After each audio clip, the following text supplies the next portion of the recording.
a visual, I'm guessing, some sort of visual cue or some sort of visual calibration card. Oh no, those are their sponsors. That is awesome. Big hand for the sponsors of the North Dakota robot right there. That's multitasking because he's got to hold that up while he's also working on the robot. Yeah, buddy. That's actually the side plate for the robot. Now they're installing it. Now, how inventive was that?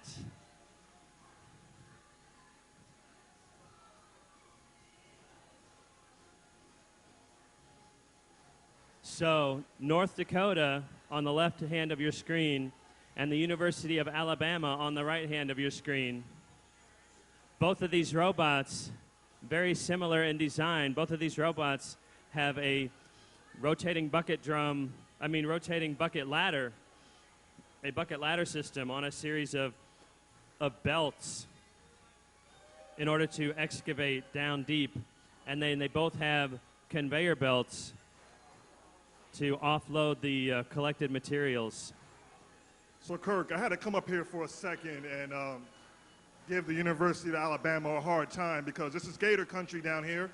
And this SEC, I know, but I know y'all want to roll tide, but this is the SEC country and this is Gator country.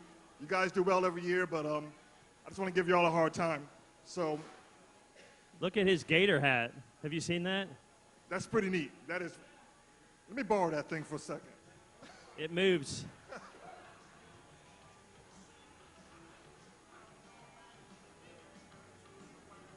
Come on stage.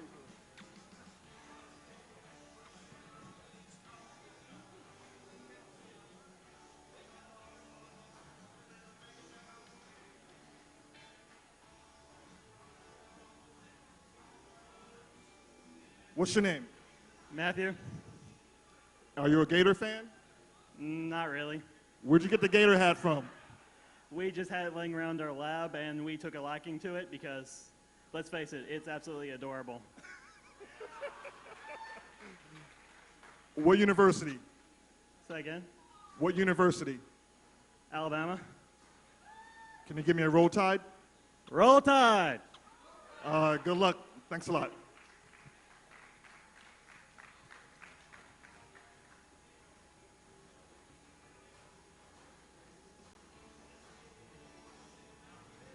We had a gator not much larger than that one walk through here yesterday. It walked right over there and went all the way back to the pond back there. It was so adorable, man. It was about that long. Teeny tiny little teeth. Is it a gator or a lizard? It was a gator. It was a gator? It was a gator. Okay. Josh over there basically escorted all the way over to the lake to make sure it ended up safe and sound in the lake. If I saw that gator, I would have needed an escort to my car because I would not have been able to do this today. That gator was so tiny, it could only take your pinky off, I think. Worst case. It's all relative, you know. I still wouldn't want to pet it, obviously. No, absolutely not. Unless its mouth was taped shut like they do at the Gator Farm. All right, these two teams have 30 seconds left in their setup time, but they are exiting the arena, so I think both teams are ready to go. Alabama obviously has autonomy. Let me check my notes for North Dakota. So assume both of these schools are veterans to the competition, so we should expect to see a lot of action from both of their robots that we see on their second run. So I'm pretty excited to see this run get started here. It looks like they're on their way. Yeah, second run for both of these teams. Both of these teams are veterans of this competition. They have both been here every single year, all 9 years. Of course, when I say that, the disclaimer is that students rotate in and out every year. So sometimes you end up with a whole new team based on people leaving. But both of these teams, robots, they look like they're very similarly designed, similar power, similar size. So it's going to be great to see these two run side by side, especially since they're both super veterans, and this is their second attempt for both of these teams. They're just going to go for it because this is their second attempt. Usually the teams start out more conservative on their first attempt and then take more chances on their second attempt. The Alabama robot, not concerned about obstacles, it looks like, just drove right through the obstacle field. So one thing about this competition that I really like, and I think it's interesting that we do, is when the teams start out, they actually spin a little board that tells what direction their robot faces and where their robot is placed inside of the arena. So it's all done on random luck of the draw. So sometimes the robot is facing the right way that it needs to go forward to get to where the regolith is, or it's facing to the side and need to spin around. So I always think that's interesting how we do that. That's true. We got to throw in a little bit of a curb, throw in a wrench, because we don't want to make it too easy. We want the teams to be able to handle real life situations and be flexible, and so that's why that rule was implemented. Now the Alabama robot is running autonomously. But you can see when it binds, when it gets kind of stuck, it backs up, lifts up just a hair, and then starts again. That's part of their autonomous system, their autonomous software that they've added this year. And both of these robots are digging quite well.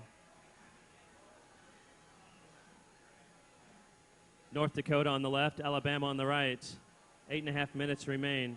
So North Dakota, in that shot right there, you could see their conveyor belt was spinning.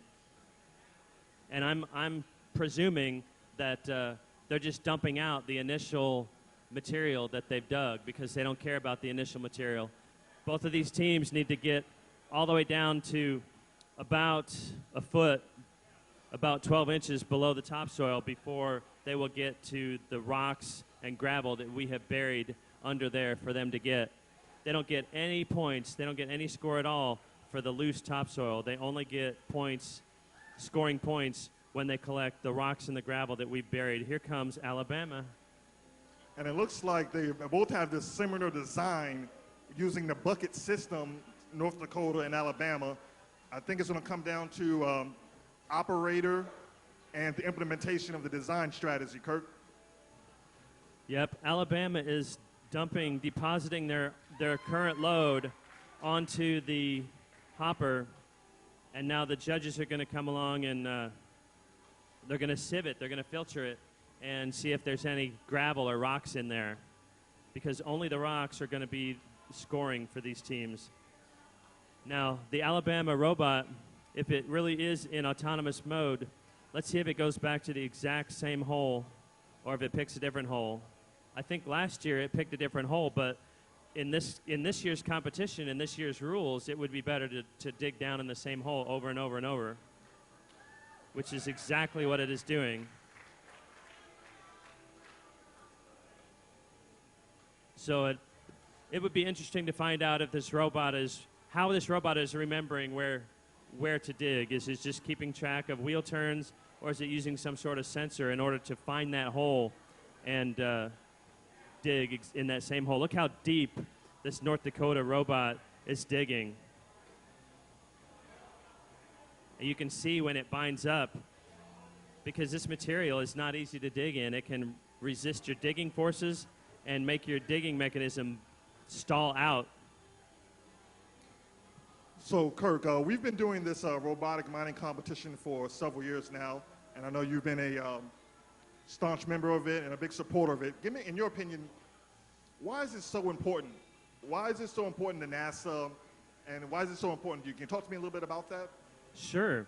This competition is important to NASA because it advances, it moves forward these technologies, how do you drive on this crushed volcanic rock? How do you dig in this crushed volcanic rock? How do you find and collect the icy regolith, the chunks of ice that are buried beneath the surface? What ways work, what ways don't?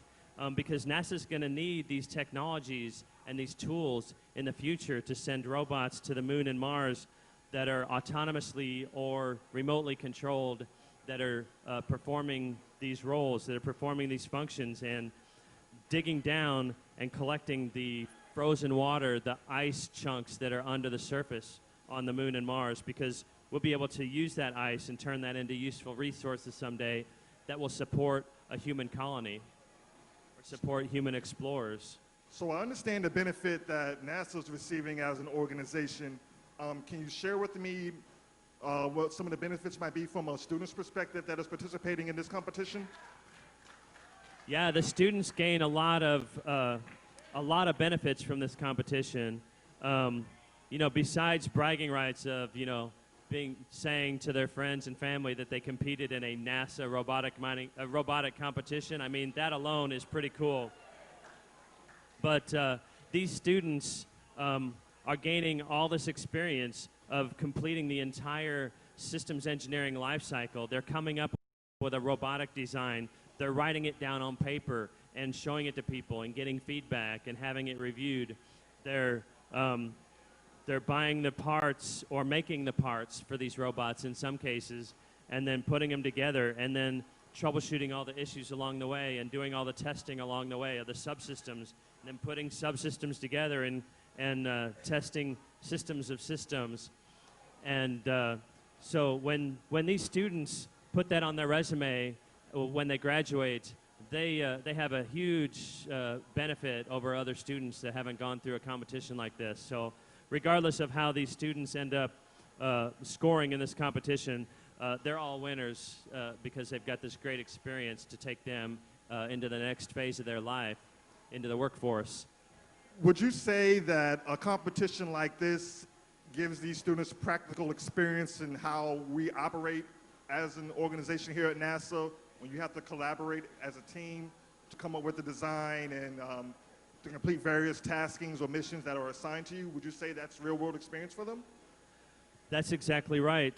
This competition is designed specifically to give the students experience in the same kind of work that the NASA engineers perform on a daily basis.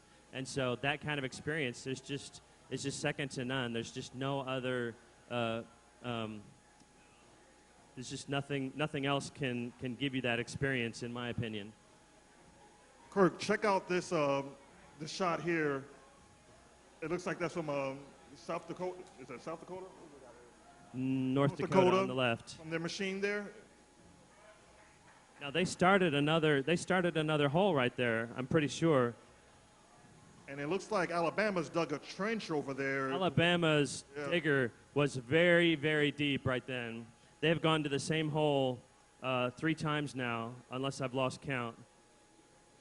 And North Dakota has started a second hole, I believe, in a slightly different spot. Both of these teams have 2 minutes left in this run. So far, it's been I'm very impressed by both of these teams' robots. From the size of their holes and just the overall activity that we've seen on this run, I'm quite impressed.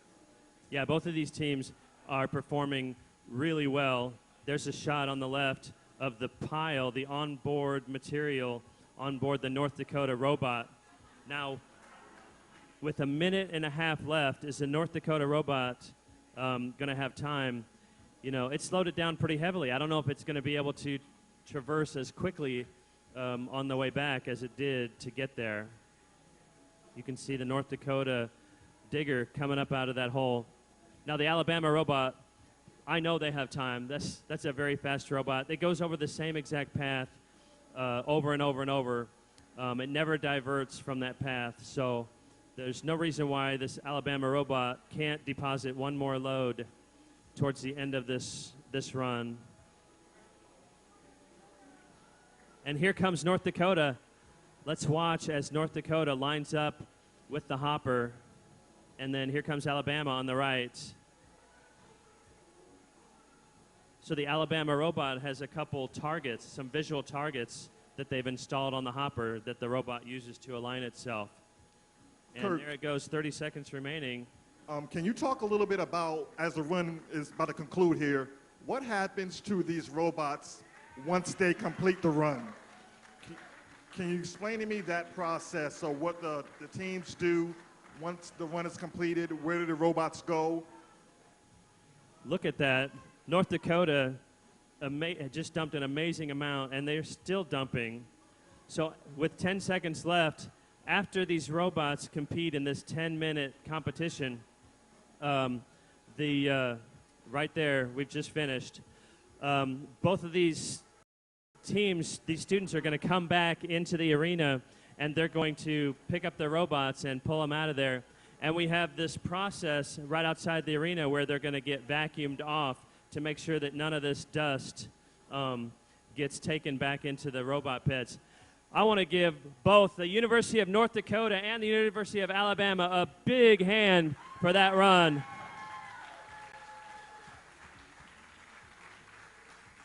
That was an amazing run for both of those teams.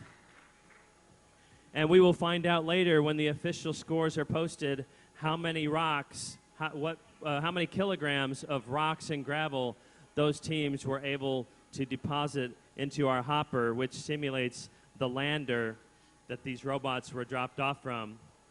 Now here come the students into the arena to take their robot away back to the robo pits. Now if you want to check out these robots in the robo pits, you're welcome to do that. They're open to the public.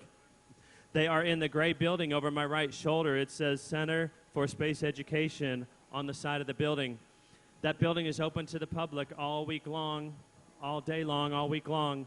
And you're welcome to walk through that building and look at these robots close up in the pits and talk to the students. The students would love to tell you about their robots. They'd love to talk about their design and how they've come up with these robot designs and what the innovations were that they have come up with for their robots.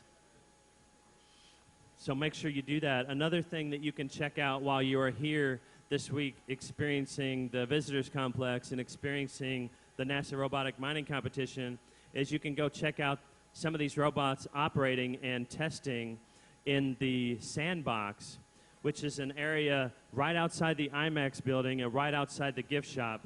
There's a pretty good sized sandbox that we've set up for these teams to practice in and to demonstrate their robots to the Space Center visitors.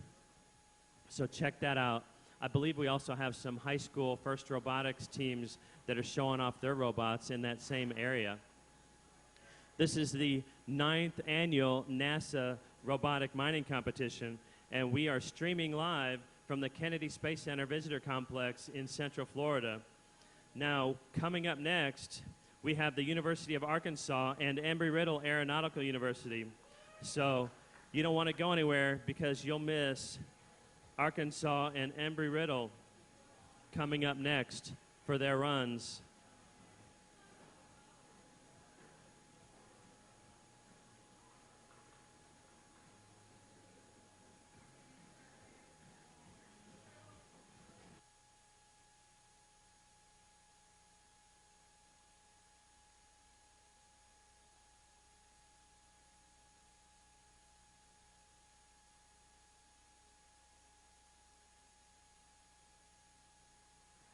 I know the folks online are anxious to see a schedule. I'll give you a heads up for who's queuing up next. After Arkansas and Embry-Riddle run next, we have New York University and the University of Minnesota Twin Cities in the queue after that. So don't go anywhere. Now Derek has one of the Alabama students. Let's see what they have to say. So I'm joined here by Max from the University of Alabama. They just completed their second run. Max, how do you think things went? Things went all right. The system performed roughly as we expected, but not quite as well as we wanted it to. The last number I saw for kilograms was 0.8, which they might round up. But the system was fully autonomous as we expected, and we got the 3 dig dump cycles like we wanted to. So what adjustments did your team make from its first run to the one we just saw a few minutes ago? In our first run, we ended up dumping a lot of material right at the offloading bin, but it just barely missed, so we shortened up some hard stops so that we can more efficiently offload, and then we changed some of our autonomous algorithms because last run we saw the whole system just stop for 10 seconds, so we tried to eliminate that issue. Okay, does your robot have a name? Yes, the robot's name is Little Owl, after our university's mascot, Big Al. Is that the elephant that I see on TV all the time? Yes, sir, that would be him. All right. So my final question for you is, how are you feeling after completing the run? Are you happy? You satisfied? Or what are your thoughts? I'm a little nervous at whether or not we actually qualified, so not too sure how things are going to go yet. Well, I appreciate you taking the time to talk to me today. Let's give them a big round of applause for the University of Alabama.